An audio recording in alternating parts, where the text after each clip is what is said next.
사장님은 진짜 군인이었어요? 아니? 그냥 커피 타는 아줌마야. 정유진, 45살. 조용하고 단아한 그녀에게는 아무도 모르는 비밀이 있었죠. 다시는 쓰지 않으려 했는데 707 특임대 시절에 물품함을 열게 되었습니다. 경기도 남한산성 인근 구불구불한 산길을 따라 자리 잡은 작은 마을입니다. 이곳은 서울의 번잡함과는 거리가 먼, 시간이 천천히 흘러가는 그런 곳이죠. 마을 입구에서 조금 더 들어가면 아담한 카페 하나가 눈에 들어옵니다. 바람꽃이라는 이름의 이 카페는 외관부터 남다른 분위기를 풍기고 있습니다. 나무로 만든 간판에는 손글씨로 정성스럽게 쓰인 바람꽃이라는 글자가 새겨져 있고 카페 앞마당에는 계절마다 다른 꽃들이 정갈하게 심어져 있습니다. 특히 가을이면 코스모스가 바람에 하늘거리며 지나가는 사람들의 마음을 평온하게 만들어주죠. 이 카페의 사장은 정유진이라는 여성입니다. 45살의 유진은 마을 사람들 사이에서 조용한 미인으로 통하고 있습니다. 키는 보통이지만 자세가 반듯하고 갈색 머리를 단정하게 뒤로 묶은 모습이 깔끔하면서도 어딘지 모르게 범접할 수 없는 기품을 풍깁니다. 특히 그녀의 눈빛은 맑으면서도 깊이가 있어서 처음 보는 사람들도 자연스럽게 예의를 갖추게 만드는 힘이 있었습니다. 유진은 매일 새벽 5시면 어김없이 일어납니다. 간단한 세수를 마치고 운동복을 입은 뒤 카페 뒤편 산길로 향하죠. 아무도 없는 이른 시간, 산새들의 지저귀만 들리는 고요한 숲속을 혼자서 천천히 걸어 올라갑니다. 이 시간만큼은 그 누구도 방해받지 않는 온전히 자신만의 시간입니다. 산 중턱까지 올라가면 작은 바위가 하나 있는데 유진은 그곳에 앉아 마을 전체를 내려다보곤 합니다. 아침 안개가 마을을 감싸고 있는 모습을 바라보며 깊은 숨을 들이마시고 천천히 내쉽니다. 이런 시간이 그녀에게는 무엇보다 소중했습니다.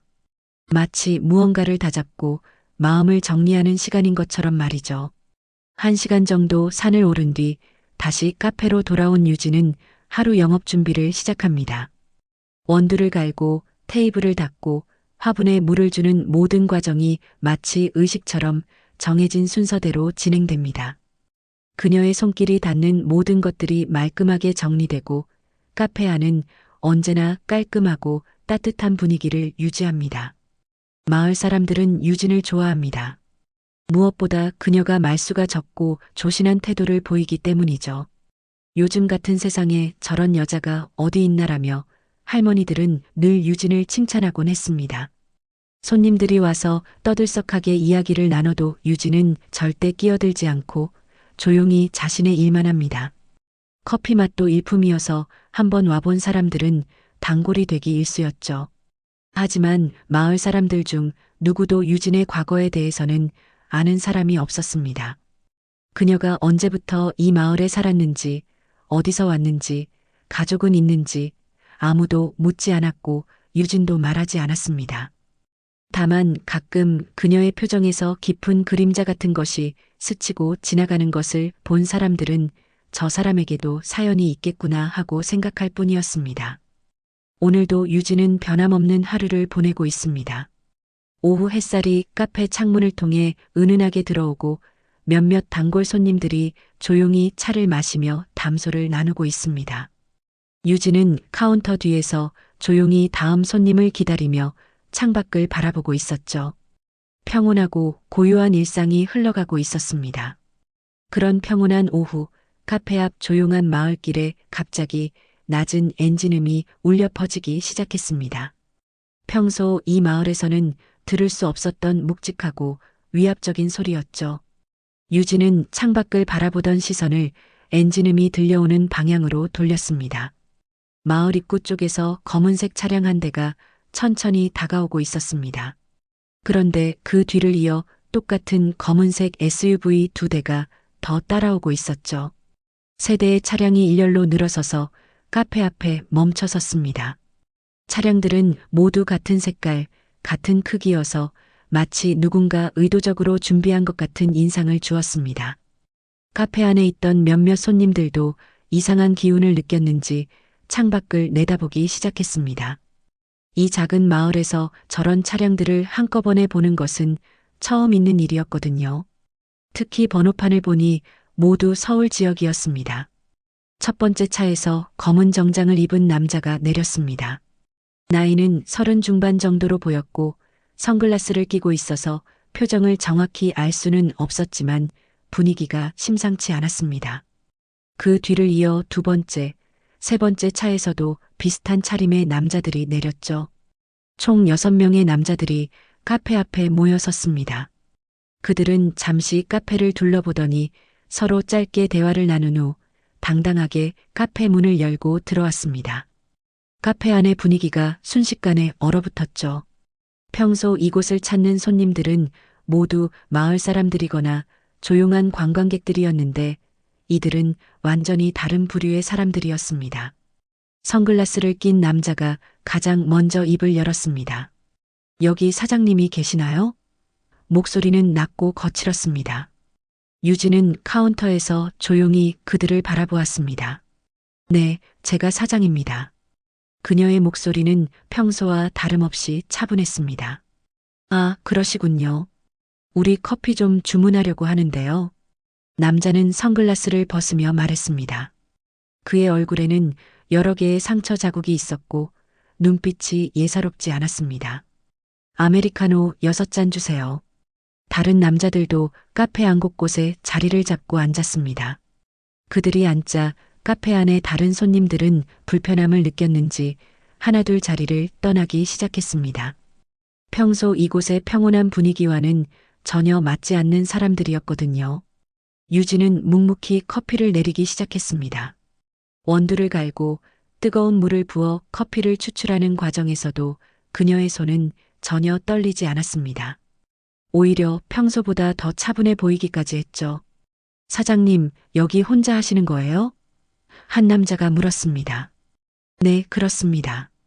유진이 간단히 대답했습니다. 외롭지 않아요? 이런 산골에서 혼자 계시면. 다른 남자가 비웃음을 띤 목소리로 말했습니다. 혼자 있는 게 편합니다. 유진의 대답은 여전히 담담했습니다. 그녀는 완성된 커피를 트레이에 올려놓고 그들의 테이블로 가져갔습니다. 커피를 들고 가는 동안에도 그들은 계속 그녀를 훑어보며 수군거렸습니다. 사장님, 나이가 어떻게 되세요? 결혼은 하셨고요? 점점 개인적인 질문들이 이어졌습니다. 유진은 대답하지 않고 카운터로 그쪽 테이블로 다가갔습니다. 하지만 그들은 포기하지 않았죠. 아, 우리가 너무 무례했나요? 죄송합니다. 우리는 서울에서 사업하는 사람들이에요. 이 근처에서 리조트 사업을 검토하고 있거든요. 선글라스를 벗은 남자가 말했습니다. 그래서 이 동네를 둘러보고 있는 중이에요. 리조트 사업이라는 말에 유진의 눈빛이 잠시 변했습니다. 이 조용한 마을에 리조트가 들어선다는 것은 지금의 평온한 일상이 완전히 바뀐다는 뜻이었거든요. 하지만 그녀는 여전히 아무 말도 하지 않았습니다. 남자들은 커피를 다 마신 후에도 한참 동안 자리를 뜨지 않았습니다. 계속 유진을 바라보며 이런저런 이야기를 나누었죠. 그들의 시선과 대화 내용이 점점 더 무례해지고 있었지만 유진은 꿋꿋하게 자신의 일을 계속했습니다. 해가 기울어갈 무렵 그들이 드디어 일어나서 계산을 했습니다. 사장님, 맛있게 잘 마셨어요. 앞으로 자주 올 것 같은데요. 그들이 나가면서 남긴 말이었습니다. 유진은 고개만 살짝 숙여 인사했습니다. 검은 차량들이 떠나고 나서야 카페에는 다시 고요함이 찾아왔습니다. 하지만 평소의 평온함과는 다른 어딘지 모르게 무거운 정적이었습니다. 유진은 창밖을 바라보며 깊은 생각에 잠겼습니다. 그 다음날 오전 유진은 평소와 같이 새벽 산행을 마치고 카페 문을 열었습니다. 하지만 오늘은 뭔가 달랐죠. 어제 그 검은 차량들이 남기고 간 불편한 기운이 아직도 카페 안에 남아있는 것 같았습니다. 오전 10시쯤 예상했던 일이 벌어졌습니다. 어제 왔던 남자들 중 한 명이 혼자서 카페에 나타난 것입니다. 이태건이라고 자신을 소개했던 그 남자였죠. 키가 크고 체격이 좋은 편이었지만 걸음걸이나 말투에서 품이라고는 찾아볼 수 없는 사람이었습니다. 사장님, 안녕하세요. 어제는 인사도 제대로 못 드렸네요. 태건은 마치 단골 손님처럼 자연스럽게 카페로 들어왔습니다. 하지만 그의 미소는 진심이 아니었고 눈빛은 차갑기만 했죠. 어제 말씀드렸듯이 저희가 이 근처에서 리조트 사업을 하려고 합니다. 그런데 사장님, 카페 위치가 참 좋더라고요. 태건은 카페 안을 둘러보며 말했습니다. 전망도 좋고 접근성도 나쁘지 않고. 유진은 커피를 내려주며 조용히 들었습니다. 무엇을 원하는지 대충 짐작이 갔지만 섣불리 말하지 않았죠. 태건은 커피를 한 모금 마신 후 본격적으로 이야기를 꺼냈습니다. 솔직히 말씀드리면 저희 리조트 계획에 이 건물이 포함되어 있거든요. 물론 사장님께 손해가 가지 않도록 충분한 보상을 해드릴 생각입니다. 태건의 목소리에는 협상의 여지가 없다는 듯한 확신이 담겨 있었습니다. 죄송하지만 이곳을 팔 생각은 없습니다. 유진의 대답은 명확했습니다. 태건은 잠시 당황한 듯 했지만 곧 다시 미소를 지었습니다. 하지만 그 미소는 어제보다 더 위험해 보였죠. 사장님, 아직 조건도 안 들어보셨는데요. 저희가 제시할 금액을 들으시면 생각이 바뀌실 겁니다. 태건은 주머니에서 봉투 하나를 꺼내 테이블 위에 올려놓았습니다. 일단 계약금으로 이 정도는 드릴 수 있어요. 유진은 봉투를 쳐다보지도 않았습니다. 말씀드렸듯이 팔 생각이 없습니다. 이곳은 제게 소중한 곳이거든요. 그녀의 목소리는 여전히 차분했지만 단호함이 묻어나왔습니다. 태건의 표정이 점점 굳어지기 시작했습니다. 사장님, 사업이라는 게 그런 거 아니잖아요. 감정보다는 이익을 생각하셔야죠. 더군다나 이런 시골에서 카페 하나 갖고 있어봐야 얼마나 되겠어요? 그건 제가 생각할 문제입니다. 유진의 대답은 여전히 냉정했습니다. 태건은 봉투를 다시 주머니에 넣으며 자리에서 일어났습니다. 그런데 그때 갑자기 유진의 어깨에 손을 올렸습니다. 사장님, 생각을 다시 해보세요. 저희는 원하는 걸 얻어야 하는 사람들이거든요. 태건의 손에 힘이 들어가기 시작했습니다. 마치 위협하듯이 어깨를 꽉 잡은 것이죠. 그 순간 유진이 움직였습니다. 번개처럼 빠르게 태건의 손목을 잡았습니다. 태건은 갑작스러운 일에 당황했지만 곧 비웃음을 터뜨렸습니다. 뭐 하시는 거예요, 사장님? 하지만 다음 순간 태건의 표정이 급격히 변했습니다. 유진이 자신의 손목을 잡은 힘이 생각보다 훨씬 강했거든요. 마치 쇠덩어리로 조이는 것 같은 느낌이었습니다. 태건은 무의식적으로 팔에 힘을 주며 빠져나오려고 했지만 유진의 손은 꿈쩍도 하지 않았습니다. 한 번만 더 손을 대면 후회하실 겁니다. 유진의 목소리는 여전히 조용했지만 그 안에 담긴 경고의 무게는 무시할 수 없었습니다. 태건은 유진의 눈을 바라보며 이상한 느낌을 받았습니다. 그 눈빛에서 지금까지 본 적 없는 차가운 기운이 느껴졌거든요. 몇 초간의 정적이 흐른 후 유진이 천천히 태건의 손목을 놓았습니다. 태건은 손목을 비비며 몇 걸음 뒤로 물러섰습니다. 생각보다 아팠거든요. 여자의 손이라고는 믿기지 않을 정도로 강한 힘이었습니다. 사장님, 뭐 그렇게 과격하게 나오실 필요는 없었잖아요. 태건은 어색한 웃음을 지으며 말했습니다. 하지만 그의 목소리에는 전에 없던 조심스러움이 묻어나고 있었죠. 과격한 건 누구신지 모르겠네요. 유진은 카운터 뒤로 돌아가며 말했습니다. 이제 가시죠. 더 이상 할 이야기는 없을 것 같습니다. 태건은 잠시 망설이다가 카페 문을 향해 걸어갔습니다. 하지만 문을 열기 전에 다시 한번 돌아서서 말했습니다. 사장님, 이 동네에서 순하게 사셔야 할 텐데요. 혼자 사시는 여자분이 너무 고집을 부리시면 안 좋을 수도 있어요. 그 말을 끝으로 태건은 카페를 나갔습니다. 검은 차량 한 대가 밖에서 기다리고 있었고 태건은 그 차에 올라타서 사라졌습니다. 하지만 그가 남기고 간 위협적인 말들이 카페 안에 무겁게 남아 있었습니다. 유진은 창밖을 바라보며 깊은 한숨을 내쉬었습니다. 평온했던 일상에 균열이 생기기 시작한 것을 느꼈습니다. 하지만 동시에 오랫동안 잠들어 있던 무언가가 서서히 깨어나고 있음도 느꼈죠. 그것이 무엇인지는 유진 자신이 가장 잘 알고 있었습니다. 태권이 떠나고 며칠간은 조용했습니다. 유진은 평소와 다름없이 카페를 운영하며 일상을 보냈죠. 하지만 마을 곳곳에서는 이상한 일들이 벌어지기 시작했습니다. 마을 입구 슈퍼마켓 사장님이 요즘 서울에서 온 사람들이 자꾸 와서 건물 팔라고 한다며 걱정스러워했고, 식당을 운영하는 아주머니도 이상한 사람들이 와서 협박조로 이야기한다며 불안해했습니다. 광동파라고 불리는 이들의 움직임이 본격적으로 시작된 것이었습니다. 이들은 리조트 건설을 위해 마을 전체의 상가와 주택을 매입하려는 계획을 세우고 있었거든요. 처음에는 정상적인 매입 제안으로 시작했지만 거절당하자 점점 수위를 높여가고 있었습니다. 일주일 후 유진의 카페에도 다시 그들이 나타났습니다. 이번에는 태건을 포함해서 4명이 함께 왔습니다. 오후 2시쯤 손님들이 가장 많은 시간대를 노린 것 같았죠. 카페 안에는 마을 할머니들과 젊은 엄마들이 아이와 함께 차를 마시고 있었습니다. 사장님, 오랜만이네요. 태건이 먼저 인사했습니다. 하지만 이번에는 예전처럼 가식적인 미소를 짓지 않았습니다. 오히려 차가운 표정으로 카페 안을 둘러보았죠. 다른 남자들도 각자 테이블에 앉았는데 일부러 다른 손님들 근처에 자리를 잡았습니다. 그들의 존재만으로도 카페 안의 분위기가 급격히 경직되었습니다.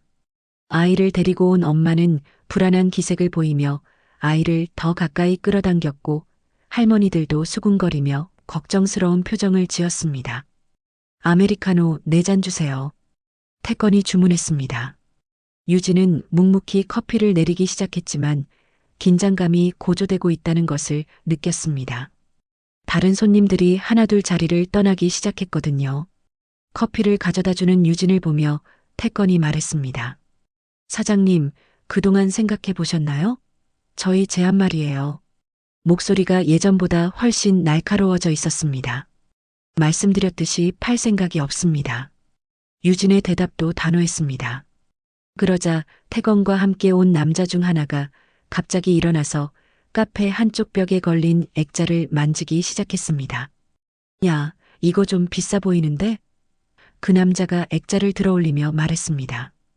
혹시 떨어뜨리면 어떡하지? 명백한 위협이었습니다. 유진은 그쪽을 바라보며 조용히 말했습니다. 내려놓으세요. 아, 그냥 구경하는 건데요, 뭐. 남자는 비웃으며 액자를 더 높이 들어올렸습니다. 그 순간 손을 놓쳤는지 액자가 바닥으로 떨어졌습니다. 유리가 깨지는 소리가 카페 안에 크게 울렸죠. 어머, 미안합니다. 실수였어요. 남자는 전혀 미안해하지 않는 표정으로 말했습니다. 남아있던 손님들이 모두 놀라서 일어났고 카페 안은 순식간에 아수라장이 되었습니다.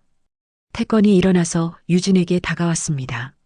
사장님, 이런 일이 자꾸 생기면 장사하기 힘드시죠? 저희가 확실하게 정리해드리는 게 어떨까요? 협박의 수위가 더욱 높아졌습니다. 그때 또 다른 남자가 카운터 근처의 컵들을 일부러 건드렸습니다. 2개의 머그컵이 바닥에 떨어져 산산조각이 났습니다. 아, 조심해야 하는데 말이야. 그들은 아무렇지도 않게 기물을 파손하고 있었습니다. 유진의 얼굴에 변화가 생기기 시작했습니다. 지금까지 참고 있던 인내심이 한계에 다다르고 있었거든요. 하지만 아직 손님들이 남아있어서 섣불리 행동할 수는 없었습니다. 사장님들, 저희는 그냥 가겠습니다. 마지막 남은 할머니 2분이 황급히 자리를 떠났습니다. 이제 카페 안에는 유진과 4명의 남자들만 남게 되었습니다. 태건이 유진에게 더 가까이 다가왔습니다. 이제 생각이 좀 바뀌셨나요? 저희는 원하는 걸 얻을 때까지 계속 올 겁니다. 그리고는 갑자기 유진의 옷깃을 잡았습니다. 여자가 이쁘다고 봐줬더니 너무 고집을 부리시네요. 태건의 목소리에는 노골적인 위협이 담겨 있었습니다. 이런 식으로 나오시면 저희도 더 이상 참을 수 없어요. 유진은 태건의 손을 바라보았습니다. 그의 거친 손이 자신의 옷깃을 잡고 있는 모습을 보며 마침내 결심을 굳혔습니다. 더 이상 참을 수 없다는 것을, 그리고 이제는 다른 방법을 써야 한다는 것을 깨달았죠. 손을 떼세요. 유진의 목소리가 달라졌습니다. 예전의 온화함은 온데간데였고 차갑고 날카로운 경고음이 되어 있었습니다. 하지만 태건은 오히려 더 세게 옷깃을 잡았습니다. 뭐라고요? 지금 저한테 명령하는 거예요? 태건이 비웃었습니다. 다른 남자들도 하나씩 자리에서 일어나며 유진을 둘러쌌습니다. 유진은 조용히 태건을 바라보았습니다. 그리고는 아무 말 없이 천천히 카페 뒷문 쪽으로 걸어갔습니다. 태건이 옷깃을 놓지 않자 유진이 그의 손목을 가볍게 눌렀습니다. 태건은 갑작스러운 아픔에 손을 놓을 수밖에 없었죠. 어디 가시는 거예요, 사장님? 태건이 뒤따라 물었지만 유진은 대답하지 않고 뒷문으로 사라졌습니다. 카페 안에는 깨진 유리와 그들만 남았습니다. 그날 밤 11시 유진은 카페 뒤쪽 작은 창고로 향했습니다. 손님들이 모두 떠난 후 태건 일행도 결국 나갔지만 그들이 남기고 간 위협과 협박의 흔적들이 카페 곳곳에 남아 있었습니다. 깨진 액자와 컵들을 치우면서 유진은 마음속 깊은 곳에서 무언가가 꿈트고 있음을 느꼈습니다. 창고 한쪽 구석에는 오래된 나무 상자가 하나 있었습니다. 먼지가 두텁게 쌓여 있어서 언제 마지막으로 열어봤는지 기억조차 나지 않을 정도였죠. 유진은 잠시 망설이다가 천천히 상자 앞에 무릎을 꿇었습니다. 다시는 열지 않으려고 했는데 유진이 혼잣말을 중얼거렸습니다. 상자 위에 먼지를 털어내자 J, Y, J라는 이니셜이 새겨진 작은 명패가 나타났습니다. 정유진, 그녀의 이름이 새겨진 이 상자는 10년 전 그녀가 이곳에 정착할 때 가져온 마지막 짐이었습니다. 상자를 열자 오랫동안 보지 못했던 물건들이 하나씩 모습을 드러냈습니다. 가장 위에는 깔끔하게 정리된 검은색 전투복이 있었습니다. 크기는 작았지만 재질과 디자인에서 범상치 않은 기능성이 느껴졌죠. 그 아래에는 전투화가 한 켤레 놓여 있었습니다. 유진이 전투화를 들어올리자 그 무게감이 손끝으로 전해졌습니다. 이 신발을 신고 수많은 훈련장을 뛰어다녔던 기억들이 하나씩 되살아났습니다. 새벽 체력 단련, 무기 조작 훈련, 실전 시뮬레이션. 모든 것이 어제 일처럼 생생했습니다. 상자 가장 아래쪽에는 몇 장의 사진과 문서들이 보관되어 있었습니다. 사진 중 하나에는 위장복을 입은 젊은 유진의 모습이 찍혀 있었습니다. 25살 때의 모습이었죠. 지금의 조용하고 온화한 모습과는 전혀 다른 날카롭고 강인한 눈빛을 하고 있었습니다. 707 특임대 정유진 중위. 유진이 사진 뒷면에 적힌 글자를 읽으며 말했습니다. 그때는 대한민국에서 가장 정예 부대 중 하나인 707 특임대의 일원이었습니다. 여군으로서는 최초로 이 부대에 선발된 것도 모자라 최고 성적으로 모든 과정을 수료했던 전설적인 인물이었죠. 유진은 전투복을 펼쳐보았습니다. 10년의 세월이 흘렀지만 여전히 상태가 좋았습니다. 손끝으로 천을 만지자 그때의 감각이 되살아났습니다. 이 옷을 입고 수행했던 수많은 임무들, 동료들과 함께했던 훈련들, 그리고 미안해, 재호야. 유진의 눈가에 눈물이 맺혔습니다. 박재호 상사, 그녀의 파트너이자 가장 믿을 만한 동료였던 사람이었습니다. 마지막 작전에서 유진을 지키려다 목숨을 잃었던 그 사람을 생각하니 가슴이 아려왔습니다.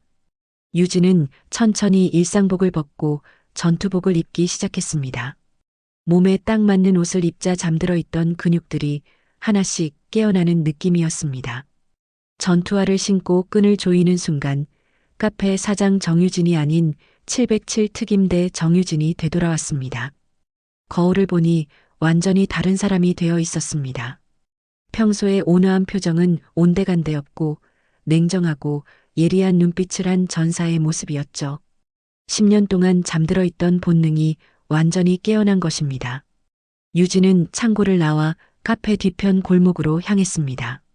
그곳에는 예상했듯이 검은색 승용차 한 대가 서 있었습니다. 태건과 그의 부하들이 유진을 감시하기 위해 남겨둔 차량이었죠. 차 안에서는 담배 연기가 피어오르고 있었습니다. 이 시간에 뭐하러 나왔나? 차 안에서 한 남자가 중얼거렸습니다. 유진의 모습을 보고 있었지만 어둠 때문에 그녀가 완전히 다른 모습으로 변했다는 것은 알 수 없었습니다. 유진은 그들이 보고 있다는 것을 뻔히 알면서도 태연하게 골목. 유진 씨, 오늘 아침 소동 때문에 놀랐지? 김 회장님이 평소보다 더 진지한 표정으로 말씀하셨습니다. 그런데 말이야, 혹시 유진 씨가 예전에 뭐 하던 사람이야? 유진은 커피를 내려드리며 조용히 물었습니다. 왜 그런 말씀을 하시는 거예요?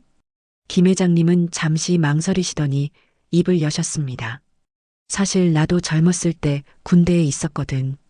그때 여러 부대를 다녀봤는데 유진 씨 걸음걸이나 자세를 보면 군인 출신 같아서 특히 어제 그 양아치들하고 실랑이 할 때 보니까 더욱 그런 생각이 들더라고. 다른 마을 사람들도 하나둘 고개를 끄덕였습니다.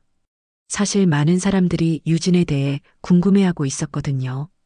이렇게 조용한 마을에 혼자 와서 카페를 차린 것도 신기했고 평소 태도나 말투에서 범상치 않은 면이 느껴졌던 것입니다. 그냥 카페 사장일 뿐이에요. 유진이 미소를 지으며 대답했습니다. 하지만 김 회장님은 포기하지 않으셨습니다. 아니야, 분명히 뭔가 있어. 어제 그 사람들 쓰러진 거 보니까 말이야. 혹시 유진 씨가 뭔가 한 거 아니야? 김 회장님의 추측이 점점 핵심을 찌르고 있었습니다. 그때 카페 문이 열리며 또 다른 단골 손님이 들어왔습니다. 마을 파출소에서 일하는 박순경이었습니다. 그는 평소보다 심각한 표정을 하고 있었죠. 사장님, 혹시 어젯밤에 이상한 일 못 보셨나요? 박순경이 물었습니다. 저 골목에서 3명이 쓰러져 있었는데 다들 같은 방식으로 기절해 있었어요. 마치 누군가 정확히 급소를 눌러서 의식을 잃게 한 것 같더라고요. 유진은 커피를 내려주며 대답했습니다. 어젯밤에는 일찍 잠들어서 아무것도 못 봤어요. 그런 일이 있었다니 무섭네요. 그런데 이상한 게 CCTV를 확인해 봤는데 화면이 너무 어둡고 빨라서 정확히 뭐가 일어났는지 알 수가 없어요. 그냥 그림자 같은 게 몇 번 움직이는 것만 보이더라고요. 박순경의 말에 모든 사람들이 집중했습니다. 김 회장님이 다시 입을 여셨습니다. 박순경, 내가 봐도 이건 보통 사람이 한 일이 아니야. 그 3명을 한꺼번에 제압하려면 상당한 실력이 있어야 해. 그것도 흔적도 안 남기고 말이야. 맞아요. 의사 말로는 아주 정교하게 압박점을 눌러서 기절시킨 거라더라고요. 이런 기술을 아는 사람은 많지 않을 텐데. 박순경도 고개를 끄덕였습니다. 마을 사람들 사이에서 웅성거림이 더욱 커졌습니다. 누군가가 말했습니다. 혹시 유진 씨가 예전에 특수부대에 있었던 거 아니야? 이 말에 모든 시선이 유진에게 집중되었습니다. 유진은 잠시 침묵을 지켰습니다. 그리고는 천천히 입을 열었습니다. 예전에 군에 있었던 적이 있긴 해요. 하지만 지금은 그냥 평범한 카페 사장이에요. 역시 김 회장님이 무릎을 쳤습니다. 내가 봐도 그럴 줄 알았어. 그런데 어느 부대에 있었는데? 그냥 여군이었어요. 유진이 모호하게 대답했습니다. 하지만 김 회장님은 계속 추궁했습니다. 여군이라고 해도 여러 종류가 있잖아. 혹시 특수부대였나? 김 회장님의 눈빛이 예리해졌습니다. 역시 군 경험이 있으신 분답게 눈치가 빨랐죠. 유진은 더 이상 숨길 수 없다는 것을 느꼈습니다. 707 특임대에 있었어요. 이 말이 떨어지자 카페 안이 순식간에 조용해졌습니다. 707 특임대요? 박순경이 놀란 목소리로 물었습니다. 그 유명한 대테러 부대 말씀이세요? 네, 거기서 몇 년 일했어요. 하지만 10년 전에 그만뒀고 지금은 완전히 다른 사람이에요. 유진의 고백에 모든 사람들이 충격받은 표정을 지었습니다. 김 회장님이 감탄사를 내뱉었습니다. 어쨌든 그런 부대 출신이었구나. 그럼 어젯밤 일도 저는 아무것도 안 했어요. 유진이 단호하게 말했습니다. 하지만 누군가 마을 사람들을 위협한다면 가만히 있을 수는 없겠죠. 이 말에 마을 사람들이 모두 고개를 끄덕였습니다. 비록 유진이 직접 인정하지는 않았지만 모든 사람들이 어젯밤 일의 진상을 짐작할 수 있었습니다. 그리고 마을을 지켜준 유진에게 더욱 고마운 마음을 갖게 되었죠. 서울 강남구 어느 고층 빌딩, 광동파 본부에서는 긴급회의가 열리고 있었습니다. 어젯밤 남한산성 마을에서 벌어진 일 때문에 조직 전체가 발칵 뒤집힌 상황이었거든요. 회의실 긴 테이블을 중심으로 조직의 간부들이 모여 앉아 있었습니다. 그래서 정확히 무슨 일이 일어난 거야? 광동파 회장 최동수가 냉정한 목소리로 물었습니다. 50대 후반의 최 회장은 20년 넘게 이 조직을 이끌어온 베테랑이었습니다. 웬만한 일로는 놀라지 않는 그도 이번 사건만큼은 심상치 않게 여기고 있었죠. 태건이 앞으로 나와 보고를 시작했습니다. 회장님, 저희가 그 카페 사장을 감시하고 있었는데 밤에 갑자기 우리 애들 셋이 동시에 제압당했습니다. 태건의 목소리에는 당황감이 역력했습니다. 셋이 동시에? 최 회장의 눈빛이 날카로워졌습니다. 상대가 몇 명이었는데? 그게 한 명인 것 같습니다. CCTV를 아무리 봐도 한 사람의 그림자만 보였거든요. 태건이 고개를 숙이며 대답했습니다. 회의실이 순식간에 술렁거렸습니다. 한 사람이 세 명을 동시에 제압한다는 것은 일반인으로서는 불가능한 일이었거든요. 더군다나 흔적도 거의 남기지 않고 말입니다. 그 여자가 뭔가 특별한 배경이 있는 건 아닐까? 간부 중 한 명이 의견을 냈습니다. 보통 사람이 할 수 있는 일이 아니야. 최 회장이 태건을 바라보며 물었습니다. 그 여자에 대해서 조사해봤나? 네, 조사해봤는데 특별한 게 없었습니다. 정유진이라는 이름으로 10년 전부터 그 마을에서 카페를 운영하고 있고 그 전 기록은 별로 없고 태건이 보고하던 중 조직의 정보 담당자가 급히 회의실로 들어왔습니다. 회장님, 긴급 상황입니다. 정보 담당자가 숨을 헐떡이며 말했습니다. 정유진에 대해 추가 조사를 했는데 엄청난 걸 발견했습니다. 모든 사람들의 시선이 그에게 집중되었습니다. 뭘 발견했는데?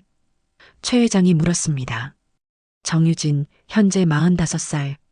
육군 장성의 조카로서 어릴 때부터 특수 훈련을 받았고 정보 담당자가 파일을 펼치며 읽기 시작했습니다.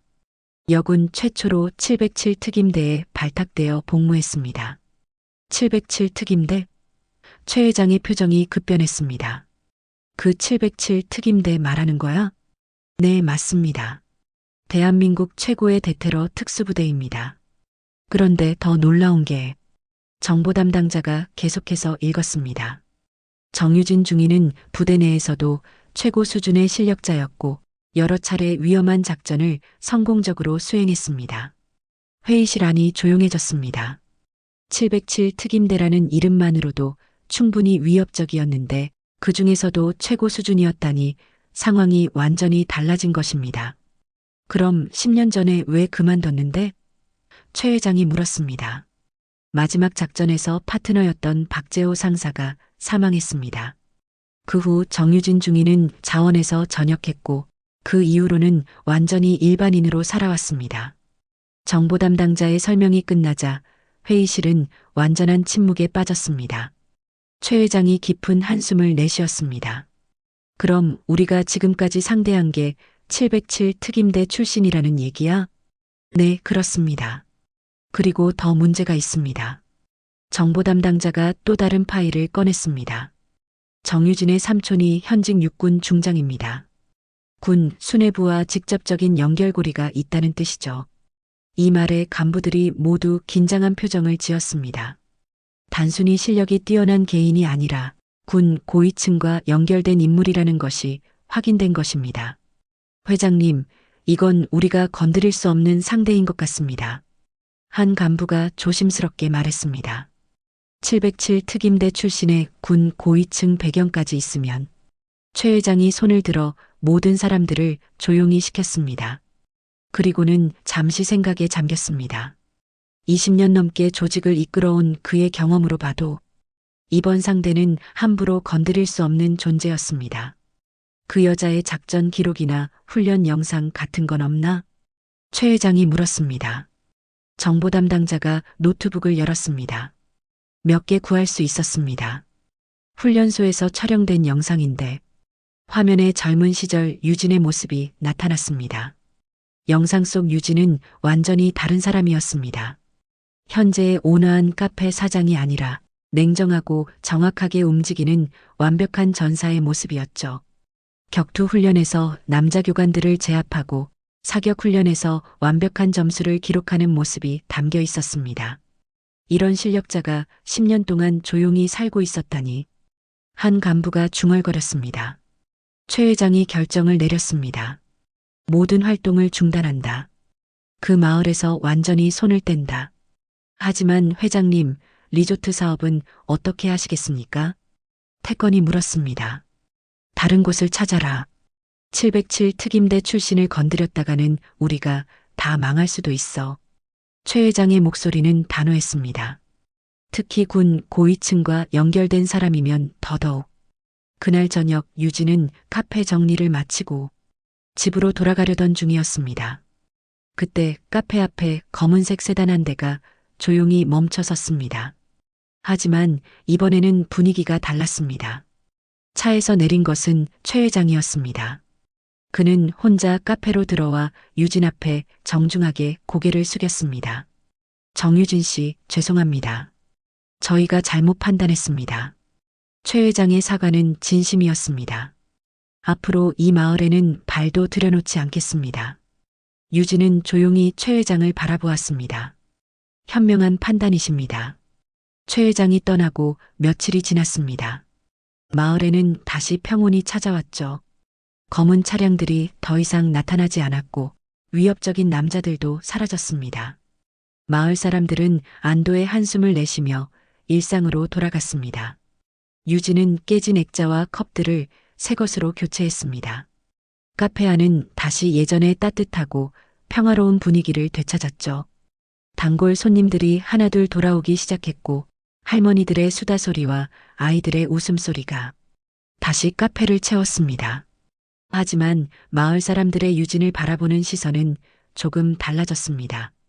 이제 그들은 유진이 단순한 카페 사장이 아니라는 것을 알고 있었거든요. 707 특임대 출신이라는 사실이 알려진 후 사람들은 유진에게 더욱 깊은 존경의 마음을 갖게 되었습니다. 유진 씨 덕분에 우리 마을이 지켜졌어. 김 회장님이 말씀하셨습니다. 정말 고마워. 저는 아무것도 특별한 일 안 했어요. 유진이 겸손하게 대답했습니다. 하지만 마을 사람들은 모두 알고 있었습니다. 유진이 아니었다면 마을이 어떻게 되었을지 말이죠. 일주일 후 어느 화창한 오후 유진은 카페 앞 평상에 앉아 있었습니다. 따뜻한 가을 햇살이 얼굴에 닿고 코스모스가 바람에 하늘거리는 평화로운 순간이었죠. 손에는 갓 내린 커피 한 잔이 들려 있었습니다. 그때 마을 초등학교에서 돌아오는 아이들이 카페 앞을 지나갔습니다.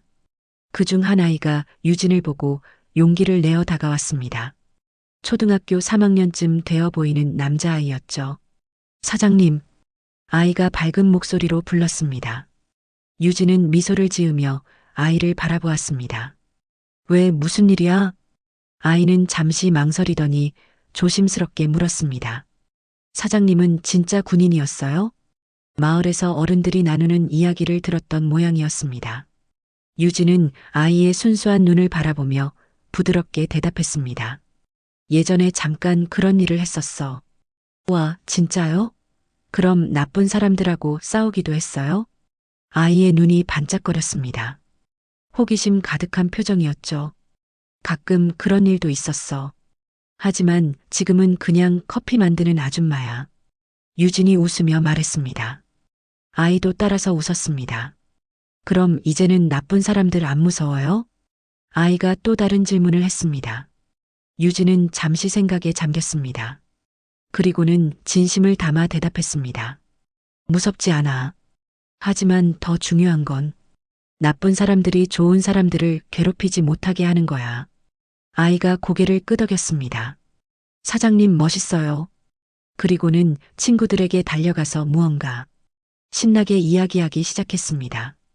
유진은 그런 아이들의 모습을 바라보며 잔잔한 미소를 지었습니다. 이런 평범하고 소중한 일상을 지킬 수 있어서 다행이라는 생각이 들었죠. 해가 서서히 기울어갈 무렵 단골 할머니 두 분이 카페에 들어오셨습니다. 평소처럼 따뜻한 차를 주문하시고 창가 자리에 앉으셨습니다. 유진아, 정말 고생 많았어. 할머니 한 분이 말씀하셨습니다. 우리 같은 늙은이들은 뭘 할 수 있는 것도 없는데 내가 다 해결해줘서 고마워. 할머니, 무슨 말씀을 그렇게 하세요? 저도 이 마을 사람인데 당연한 일이죠. 유진이 차를 내려드리며 말했습니다. 그래도 쉬운 일은 아니었을 텐데. 옛날 일들 생각나서 힘들지 않았어? 다른 할머니가 걱정스럽게 물으셨습니다. 유진은 잠시 창밖을 바라보았습니다. 산 너머로 노을이 지고 있었습니다. 아름다운 풍경이었죠. 처음에는 그랬어요. 하지만 지금은 괜찮아요. 오히려 제가 누군지 다시 한번 생각해 볼 수 있는 기회였던 것 같아요. 그래, 사람은 자기가 누군지 아는 게 중요해. 할머니가 고개를 끄덕이셨습니다. 저녁이 되어 손님들이 모두 떠난 후 유진은 혼자 카페 정리를 했습니다. 테이블을 닦고 컵들을 정리하고 내일을 위한 준비를 하는 일상적인 작업들이었습니다. 하지만 이 모든 것이 소중하게 느껴졌습니다. 정리를 마친 후 유진은 카페 문을 잠그고 밖으로 나왔습니다. 밤 공기가 시원했고 하늘에는 별들이 반짝이고 있었습니다. 서울에서는 볼 수 없었던 맑은 밤하늘이었죠. 유진은 깊은 숨을 들이마셨습니다. 10년 전 이곳에 처음 왔을 때의 마음이 떠올랐습니다. 그때는 과거에서 도망치고 싶어서 이곳을 선택했었습니다. 하지만 이번 일을 겪으면서 깨달았습니다. 과거는 숨기거나 부끄러워할 것이 아니라 현재의 자신을 만든 소중한 경험이라는 것을 말이죠. 재호야, 내가 지키려고 했던 것들을 내가 잘 지키고 있어. 유진이 하늘을 바라보며 조용히 중얼거렸습니다. 바람이 살랑 불어와 그녀의 머리카락을 흩날렸습니다. 마을로 돌아가는 길에 유진은 여러 집들의 불빛을 바라보았습니다. 각각의 집에는 각각의 가족이 있고 각각의 이야기가 있었습니다.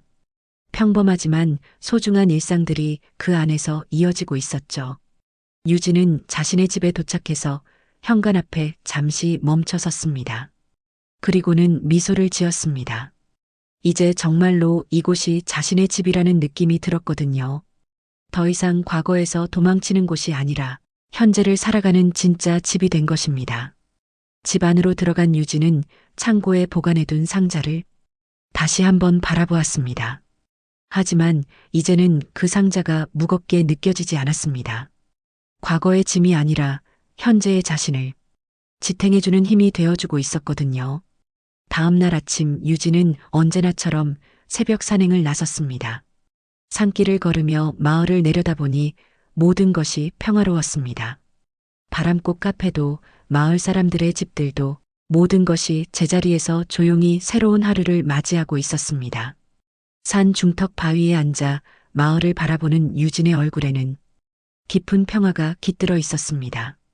707 특임대 정유진도 카페 사장 정유진도 모두 진짜 자신의 모습이라는 것을 이제는 받아들일 수 있었거든요.